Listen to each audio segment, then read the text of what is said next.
with Rex Murphy, and he so graciously accepted our invitation to come out to the Banff Centre and speak to everyone today about expanding the conversation and talking about the voices in rural education. So I guess your thoughts on being invited to come and talk to the delegates. Well, first of all, I know you've heard this 100 times, and it's true. Banff Centre is a great little spot. It really, really is. And that can be underlined by everybody who comes here.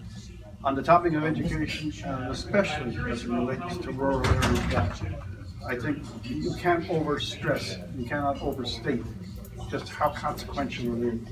We're in a busy time, the various instruments we're using, the modern age that we're in today. The only place where people are grounded now, the place where people find values of depth, is in schools, universities, and colleges.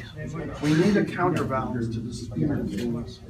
And the education system, more than it probably realizes, is the core of that counterbalance. It's the only thing, I think, that gives us the stability that we need.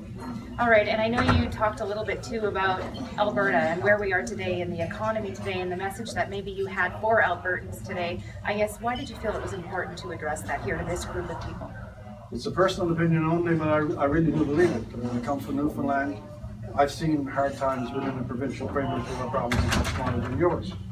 And I think the scale of the economic downturn here, the number of individual families and workers that have been placed out of work, you notice I'm talking about them, I don't think that's registered on a national scale.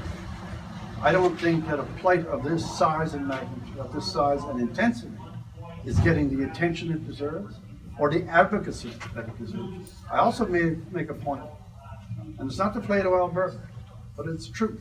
When times were good, Alberta, through its industry, through its towns, through its welcome, through its education, welcomed people from all over this country. You could come here, there were no barriers to getting employment, there were no one stopping you at the border. Everybody had some participation when the times were good.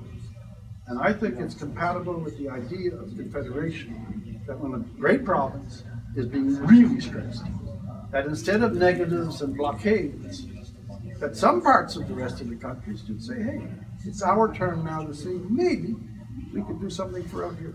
And my final question for you, you talked about the role of educators. Is there a role for educators and educating today's youth about what's happening on the global scale, and what can we do here that can help drive that change even in our own country? Well, I think the best thing about education is that when it keeps itself away from, I talk about children, away from immediate politics. Train the mind, teach it well, do the best in English, mathematics, science.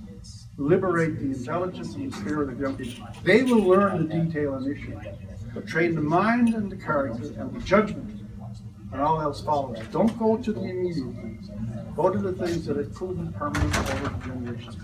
Well, I appreciate you coming here. I know everybody really enjoyed your keynote. I'm sorry to be so fast. That's really not am. a problem. We appreciate it. Thank you so much, and thanks for tuning in, everyone.